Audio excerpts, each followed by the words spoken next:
Hello दोस्तों, कैसे हैं आप सब लोग। आशा करती हूँ अच्छे होंगे। हमारी आज की कहानी का नाम है सहयोग। आज बहुत थक गई हूँ। सुन रहे हो क्या? एक कप चाय आज तुम बना कर दे दो मुझे, ताकि हिम्मत जुटाकर खाना बनाने की तैयारी कर सकूँ। ऑफिस से थकी हारी लौटी स्नेहा कहते हुए बिस्तर पर लेट गई। स्नेहा के पति आकाश के लिए आश्चर्य की बात थी। वो चौंक गया। उसने तिरछी नज़र से अपनी माँ को देखा, जिसके चेहरे पर गुस्से के भाव दिख रहे थे। वो कमरे में गया और जोर से बोला, क्या है ये सब? ऐसा कौन सा पहाड़ तोड़ कर आ रही हो तुम, जो चाय मैं बनाऊं? आज स्नेहा ने मन में ठान लिया था कि चाय तो आकाश को बना कर देनी पड़ेगी, वरना आज शाम खाने की छुट्टी। आखिर कब तक बाहर और घर के कामों में खुद को पीसती रहेगी। वो अब उम्र के उस पड़ाव पर पहुंच रही है जहां पर शरीर थक जाता है। आखिर अब सबको समझना होगा कि मैं मशीन नहीं हूँ। बिना कुछ कहे स्नेहा मुंह फेर कर लेट गई। अब तो आकाश को कुछ भी समझ नहीं आया। वो बड़बड़ाता हुआ बाहर माँ के पास बैठ गया। इधर माँ की बड़बड़ाहट भी शुरू हो गई थी। आकाश को कुछ समझ नहीं आ रहा था, लेकिन स्नेहा को आज अपनी बेटी की बहुत याद आ रही थी, जो उसे समझाती थी कि माँ, अपने मूल्यों को पहचानो। आप तो कहती हो जब तक बच्चा रोता नहीं, माँ भी स्वयं दूध नहीं पिलाती, तो आप स्वयं क्यों नहीं समझती हो? आपको भी आराम की ज़रूरत है। अपना समय निश्चित करो, वरना आपको आगे बहुत परेशानी होने वाली है। सोचते सोचते स्नेहा की आंखों से पानी बह चला। हाँ, पानी ही तो है। जब इनको कोई पोंछने वाला ना हो तो आंसू कैसे कह दें? आंसू तो कीमती भी हो सकते हैं। सोचते सोचते कब नींद आ गई, स्नेहा को पता ही नहीं चला। रात गहरा गई थी। माँ जी ने झांक कर कमरे में देखा, बत्ती बंद थी। वो बड़बड़ाती रसोई घर की तरफ चल दी। इतने सालों में स्नेहा ने कभी कोई काम करने को ना नहीं कहा था, तो अब रसोई का आबा भी याद नहीं कि क्या कहाँ रखा है। उन्होंने खींचते हुए आकाश को बुलाया और बोली, मुझे तो कुछ पता नहीं कहाँ क्या रखा है। इससे तो तू चाय ही दे देता, वो महारानी पीकर काम में तो लग जाती। अब कैसे शुरू करूं? आकाश ने गुस्से से माँ को देखा और सोचा, ना आप गुस्से में बड़बड़ाती, ना ये सब होता। मैं चाय बना देता और सब पी लेते, उसका सहयोग हो जाता और घर में काम व्यवस्थित रहता। आकाश ने चुपचाप चाय का पानी चढ़ा चाय बनाई। एक कप माँ को दे। अपना व स्नेहा की चाय का कप ले कमरे में पहुंचा। बत्ती जलाई तो थकी हुई स्नेहा को देख प्यार आ गया।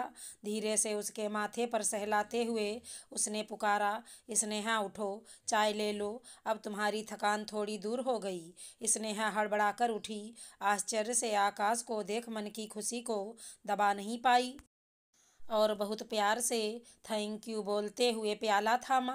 उसे बहुत ही सुखद लग रहा था। मन का भाव कह रहा था कि वो आकाश को गले लगा ले। बस एक प्याला चाय इतनी खुशी दे सकता है। स्नेहा ने तो सोचा ना था कि सारा तनाव थकान खत्म जैसे एक झटके में छूमंतर हो गया। आकाश बोला, माफ़ करना स्नेहा, सच में मुझे तुमसे ऐसा व्यवहार नहीं करना चाहिए था। मगर आज तक तुमने कभी कोई काम करने को कहा ही नहीं, हमेशा कहने से पहले कर देती रही हो, तो मैं अकस्मात समझ नहीं पाया। मगर जब तुम्हें थका हुआ सोते देखा तो समझ आया। हमारी बेटी ठीक ही कहती है कि पापा, माँ का ध्यान रखा करिए, वो अब थकने लगी हैं। स्नेहा भाव विभोर हो गई कि देर से ही सही उसने उचित निर्णय ले कम से कम इस बात पर मोहर लगा दी कि घर में सभी का सहयोग जरूरी है। 40 की उम्र पार करने के बाद घर और ऑफिस दोनों अकेले संभालना बहुत मुश्किल होता है। और ये सब सोचते और मुस्कुराते हुए स्नेहा चाय पीने लगी। हेलो दोस्तों, कैसे हैं आप सब लोग। आशा करती हूँ अच्छे होंगे। हमारी आज की कहानी का नाम है इंतजाम। आरती बेटा, तुम्हें तो पता ही है, दिव्या की शादी तय हो गई है। तुम्हारे देवर अंकित का अपना परिवार है, 3 बच्चे हैं। वो तो खर्च कर नहीं सकता। तुम तो 2 ही सदस्य हो घर के, तुम्हारे बच्चे भी नहीं हैं, तो तुम्हारा खर्च भी कम है और बचत भी ज़्यादा होगी। तो दिव्या की शादी का सारा खर्च तुम ही करना। आरती बोली, माँ जी, 2 ही क्यों, हम तो आपके साथ रहते हैं।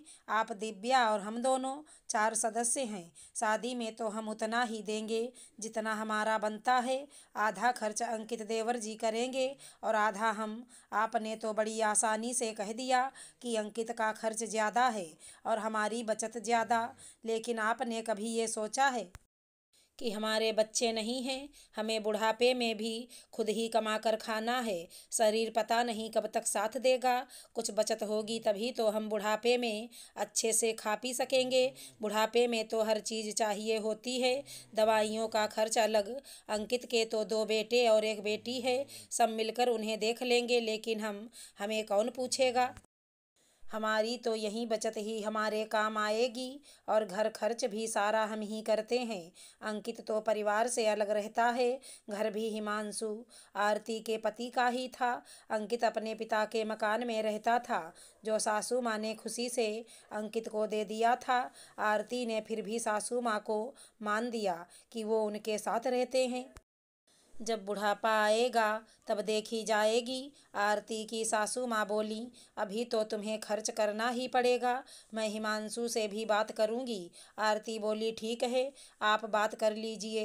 हिमांशु भी उतना ही देंगे जितना हमारा बनता है। उन्हें भी पता है जो उनकी जिम्मेदारी है, लेकिन जिम्मेदारी दोनों भाइयों की है। आप अंकित को क्यों नहीं कहती? वो दोनों पति पत्नी नौकरी करते हैं। हमारी तो एक ही कमाई है। हम अपनी जिम्मेदारी जरूर निभाएंगे, लेकिन अंकित को भी अपनी जिम्मेदारी निभानी होगी।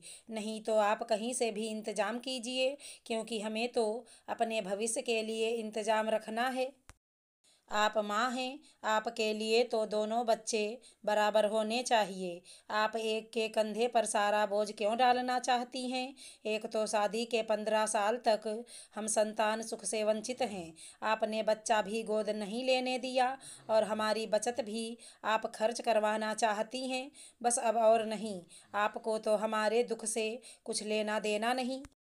सिर्फ हमारी बचत दिख रही है। अपना फर्ज हम जरूर निभाएंगे। अंकित को भी उसका फर्ज निभाने को कहिए। हाँ, अगर अंकित की आर्थिक स्थिति अच्छी ना होती तो मैं चुपचाप से आपकी बात मान लेती, लेकिन वो सामर्थ्यवान है, उसे कोई कमी नहीं। आगे आपकी इच्छा। हम दिव्या की शादी का आधा खर्च जरूर देंगे, आधा आप अंकित से लीजिए। और पिताजी की भी हर महीने 30,000 पेंशन आती है, वो भी तो आपके पास ही है। हमने कभी नहीं कहा और ना कुछ खर्च करने को कहा। आरती की सासू माँ कुछ बोलती इससे पहले उनका बेटा हिमांशु आ गया। माँ ने आरती की कही सारी बातें हिमांशु को बता दी, तो हिमांशु ने सधे हुए शब्दों में इतना ही कहा, आरती ने कुछ गलत नहीं कहा। आप माँ हैं, आपको भी हमारी स्थिति समझनी चाहिए। अब आरती की सासू माँ ने चुप रहने में ही बेहतरी समझी और कमरे से बाहर चली गईं। अगर हमारी कहानी पसंद आई हो तो चैनल को लाइक शेयर सब्सक्राइब करें। धन्यवाद दोस्तों।